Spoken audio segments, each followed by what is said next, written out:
হাই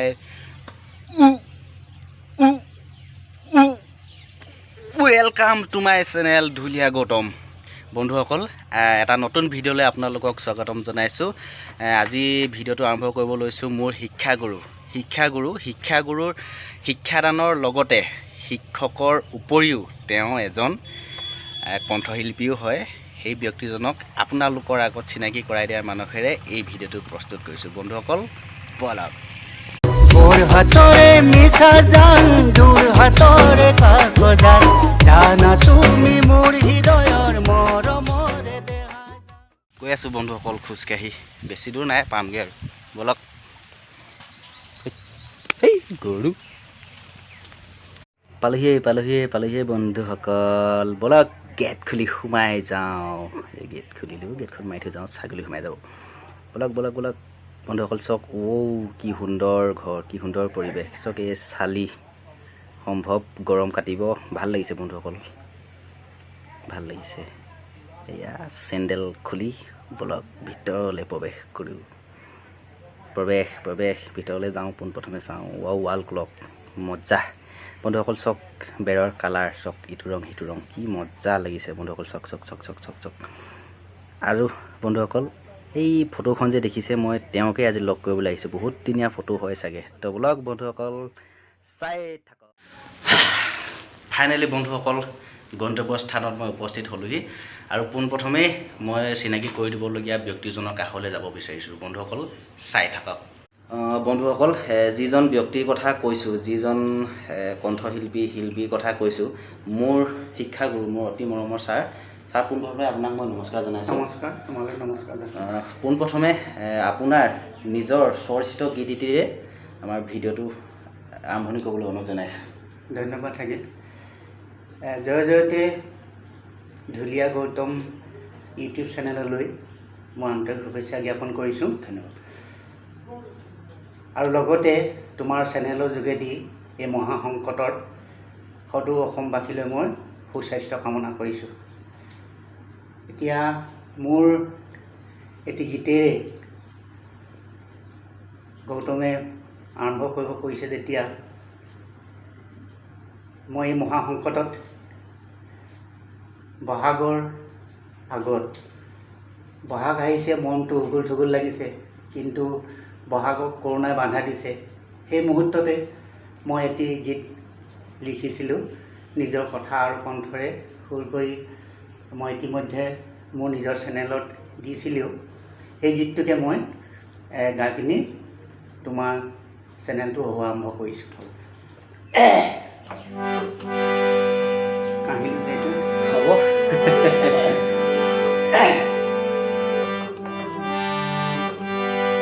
কৰোণাৰ আচলত ধৰি বহাগী, কিয়নো আহিলি তই, গছৰে কপৌ ফুল গছতে শুকালে, চেনেহীৰ বিহুৱান হাততে থাকিলে, মৰমৰ বেদনাত চকুলো টুকিলে, ঢোল পেঁপা গগনাও নবজা হ'ল, ঢোল পেঁপা গগনাও নবজা হ'ল।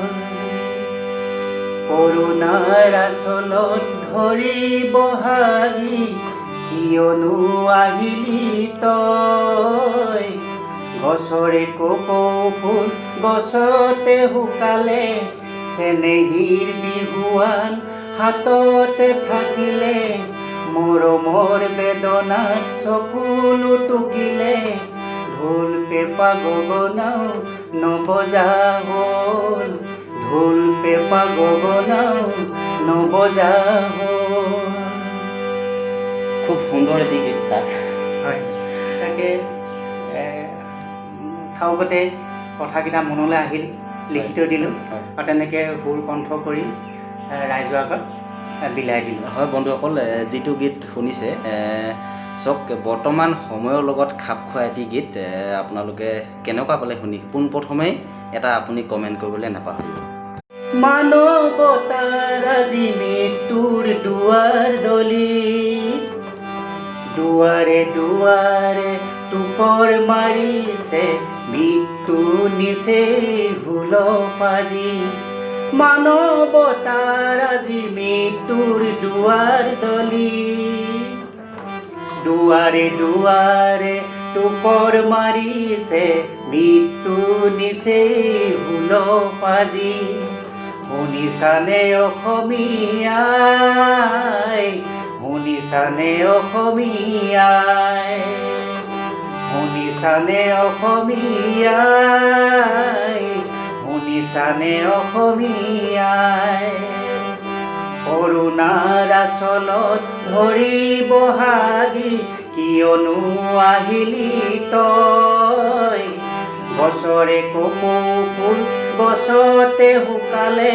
চেনেহীৰ বিহুৱান হাততে থাকিলে মৰমৰ বেদনাত চকুলো টুকিলে ঢোল পেঁপা গগনাও নবজা হ'ল ঢোল পেঁপা গগনাও নবজা হ'ল।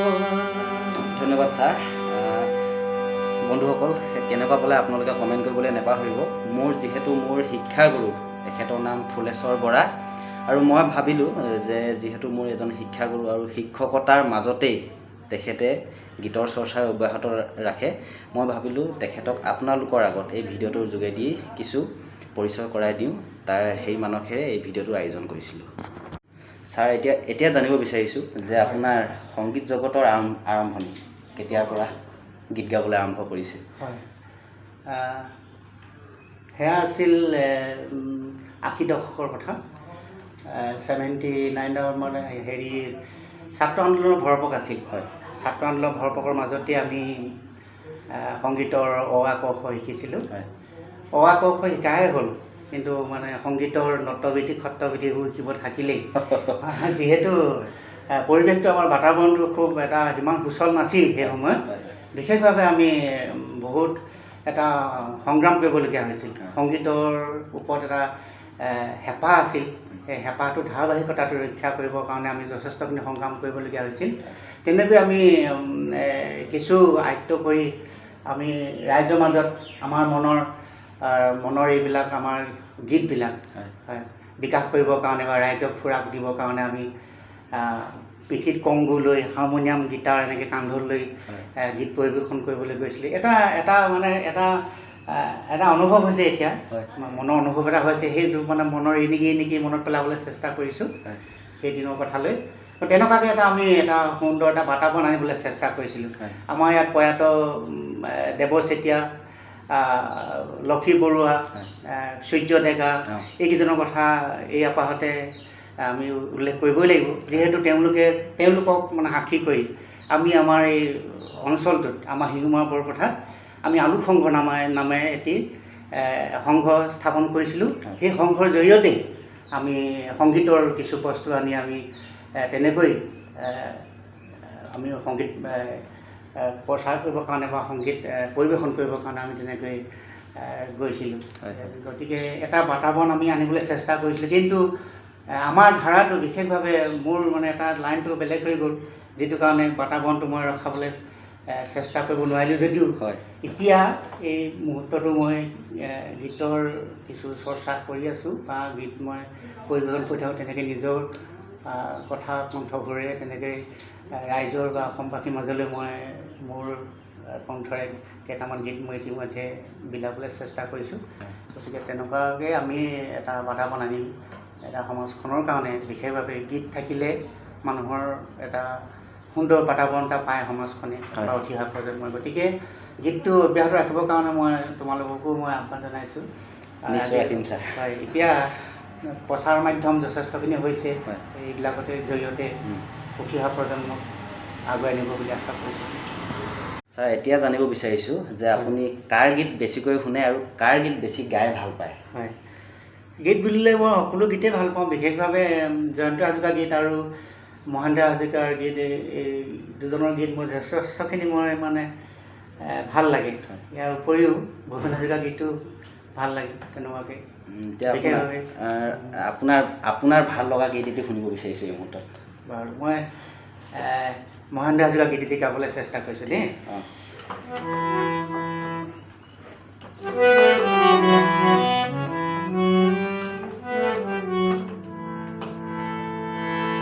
সময় হলে সপোনতে দেখা দিবা তুমি, দিঠকতে আহি কবা বুকুৰ আপোন বুলি।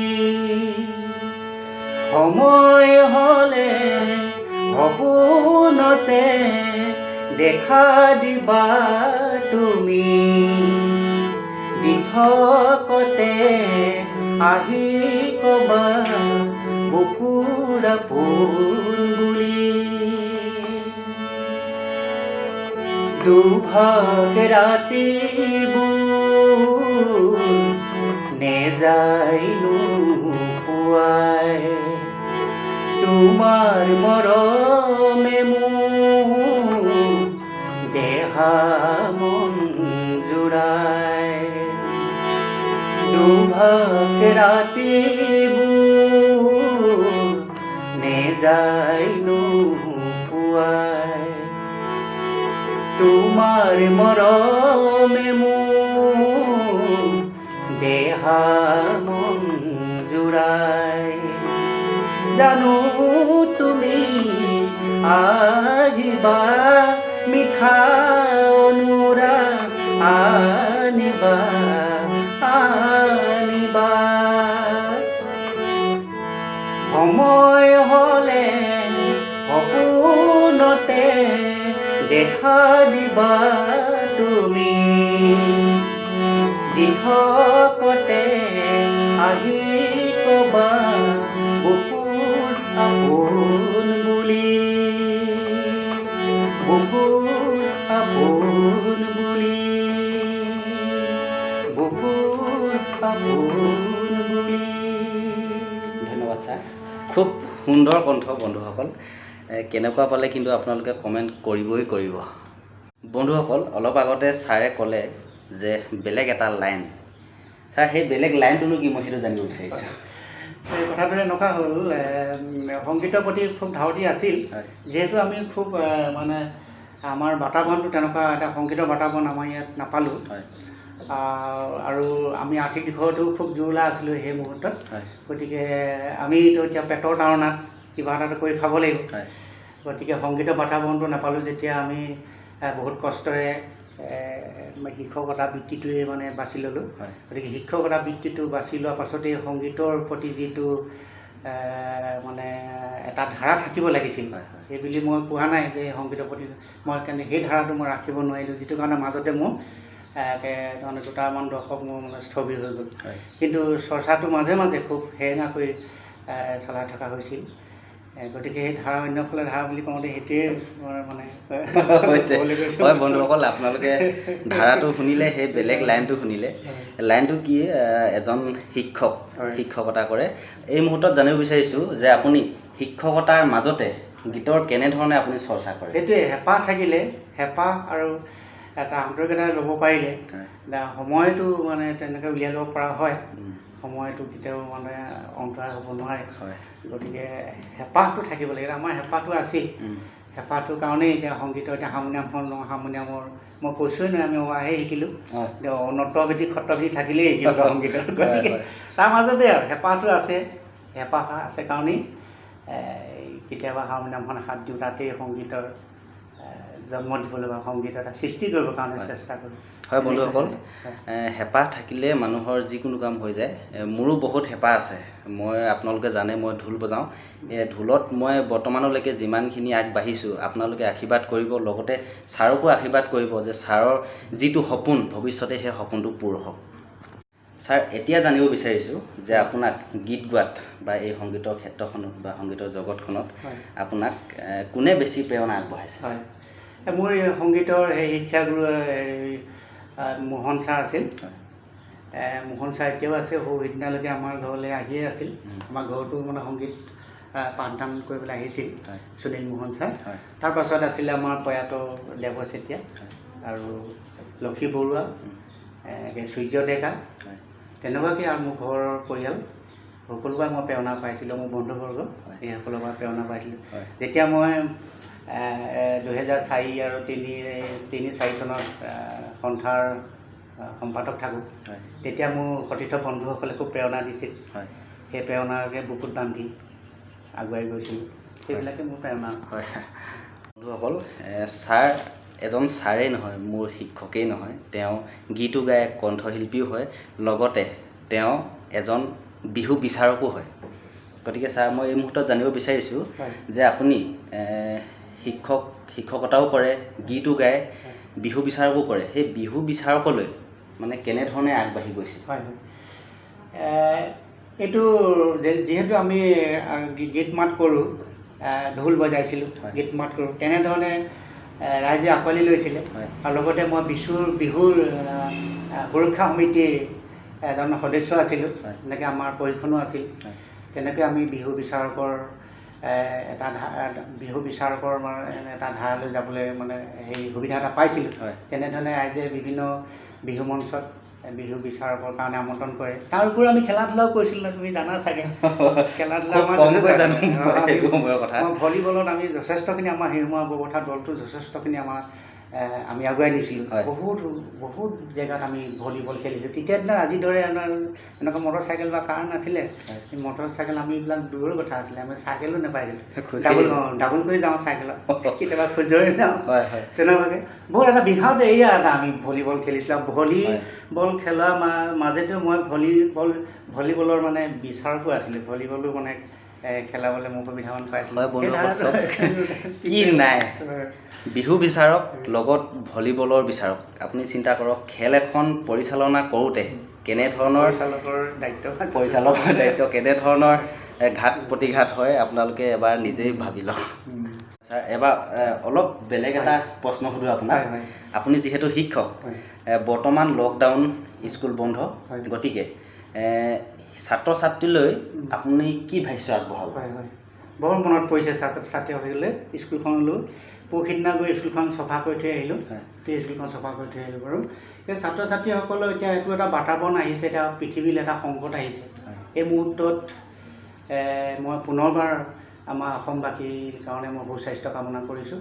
ছাত্ৰ ছাত্ৰীসকলক আমি অনলাইনৰ যোগে পঢ়োৱাৰ ব্যৱস্থা কৰিছিলোঁ, কিন্তু প্ৰায়বিলাক ছাত্ৰ ছাত্ৰীৰ হাতত এণ্ড্ৰইড মোবাইল নাই। যিহেতু আমি স্থবিৰতাটো হৈ গ'ল, আৰু সেইটো ইতিমধ্যে আমি গম পাইছোঁ, এণ্ড্ৰইড মোবাইল নথকাৰ কাৰণে বহুত ছাত্ৰ ছাত্ৰী আত্মহনন কৰিবলগীয়া হৈছে। অভিভাৱকসকলে উঠাব পৰা নাই। দুখৰ কথা। গতিকে আমি আমাৰ গাঁৱতো ল'ব পৰা নাই। তথাপিতো আমি ছাত্ৰ ছাত্ৰীসকলক মই ঘৰতে অধ্যয়ন কৰি তেওঁলোকৰ সুন্দৰ জীৱন অতিবাহিত কৰি জীৱনটো গঢ়িবৰ কাৰণে মই আহ্বান জনাইছোঁ। হয় বন্ধুসকল, চাওক, বৰ্তমান কিমান সংকটৰ সময়। অনলাইন পাঠদান হ'লেও মানে এনেকুৱা কিছুমান আছে দৰিদ্ৰ পৰিয়ালৰ লোক, 1000 টকীয়া মোবাইল এটা কিনিবলৈ সাধ্য নাই। তো আজিকালিতো ছাৰ 10,000 কমত ভাল মোবাইল এটা পোৱাই নাযায়, এণ্ড্ৰইড মোবাইল নাপায়। গতিকে আৰু তাৰ যোগে আমাৰ এটা হেৰি হয় গৌতম, আমাৰ নেটৰ সমস্যা নহয়। নেটৰ সমস্যা, নেটৱৰ্কৰ প্ৰব্লেম, নেটৰ সমস্যাৰ কাৰণে আমি ভুগিবলগীয়া হয়। সমস্যা আছে। যিহেতু আমি স্বাস্থ্য ভালে থাকিলে, দেহা থাকিলে বেহা বুলি কয়, দেহা থাকিলে আমি, স্বাস্থ্য ভালে থাকিলে আমি তেনেকুৱা বহুত শিক্ষা অধ্যয়ন কৰি আমি মানুহ হিচাপে নিজকে গঢ় দিব পাৰিম। বন্ধুসকল, যিজন ব্যক্তিক পৰিচয় কৰাই দিয়াৰ মানসেৰে আজি এই ভিডিঅ'টি আয়োজন কৰিছোঁ, প্ৰায় সকলোখিনি সমাপ্ত হৈছে। তেখেতে ক'লে তেখেতৰ কৰ্মজীৱনৰ কথা, তেখেতৰ শিল্পী জগতৰ কথা, আৰু ভিডিঅ'টো বৰ বেছি দীঘলীয়া নকৰোঁ। ছাৰ, আপোনাক অনুৰোধ জনাইছোঁ যে আপুনি যেনেধৰণে আপোনাৰ গীতেৰে অনুষ্ঠানটো আৰম্ভণি কৰিছিল, মই বৰহাটৰ মিছাজান যোৰহাটৰ কাকজান বুলি এনেকৈ মই গীত এটা কৰিছিলোঁ। তেতিয়াহ'লে বন্ধুসকল চাওক, যিটো গীতৰ কথা কৈছে, মই ছাৰক অনুৰোধ জনাম সেই গীতটোৱে অনুষ্ঠানটো সামৰণি মাৰক। কিন্তু তাতে কথা এটা কওঁ, যিটো গীতৰ কথা কৈছে আপোনালোকে চাইছে যে ইণ্ট্ৰ'ত যোনটো গীত আছে, মোৰ অতিকৈ ভাল লাগে ছাৰৰ, সেই গীতটো মই ইণ্ট্ৰ' হিচাপে ব্যৱহাৰ কৰিছোঁ ইয়াত। তেতিয়াহ'লে ছাৰ ধন্যবাদ থাকিল দেই। মই মৰম যাম বুলি গীতটি নামাংকন কৰিছিলোঁ। সেই গীতটোৱে মই পৰিৱেশন কৰি অনুষ্ঠানটি সামৰোঁ, হ'ব হয় নহয়? গীতটি পৰিৱেশন কৰিবলৈ চেষ্টা কৰিছোঁ।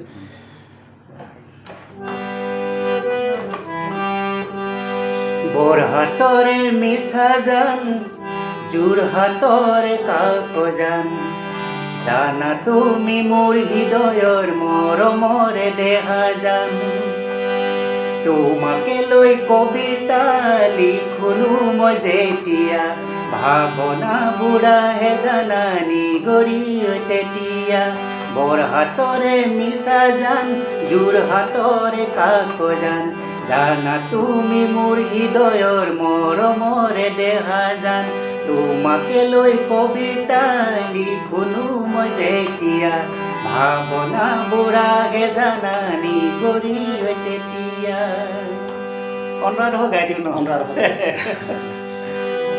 মৰমৈ মৰম দি ভুলালি মৰমৈ মৰম দি ঠগিলি মৰমৈ মৰম দি ভুলালি মৰমৈ মৰম দি ঠগিলি মৰমৈ মৰম দি কলিজা খালি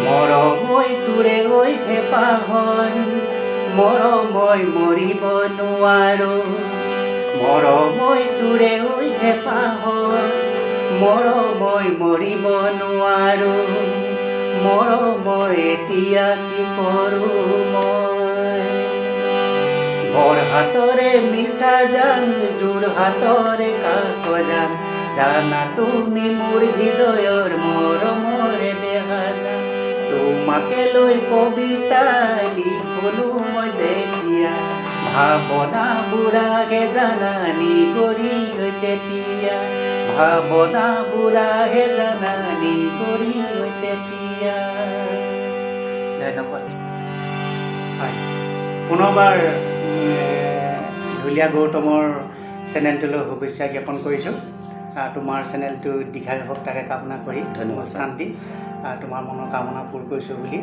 আশা কৰিছোঁ হয় বন্ধুসকল ভিডিঅ'টো কেনেকুৱা পালে আপোনালোকে কমেণ্ট কৰিবলৈ নাপাহৰিব বহু চক ভিডিঅ' এটা প্ৰস্তুত কৰিবলৈ অলপ হ'লেও কষ্ট হয় গতিকে সেই কষ্টৰ মান ৰাখি আপোনালোকে কমেণ্ট কৰি জনাব আৰু ইয়াতে জনাওঁ যে আপোনালোকে যদি মোৰ চেনেলটোলৈ নতুনকৈ আহিছে চেনেলটো ছাবস্ক্ৰাইব কৰিব লগতে বেল আইকনটো প্ৰেছ কৰিব যেতিয়া নেকি মই নতুন ভিডিঅ' আপলোড দিওঁ আপোনালোকৰ তাত যাতে নটিফিকেশ্যন পটকৈ যায় বন্ধুসকল ভিডিঅ'টো ইমানেই আছিল ধন্যবাদ ধন্যবাদ থাকিল ধন্যবাদ বন্ধুসকল পুনৰবাৰ ধন্যবাদ থাকিল দেই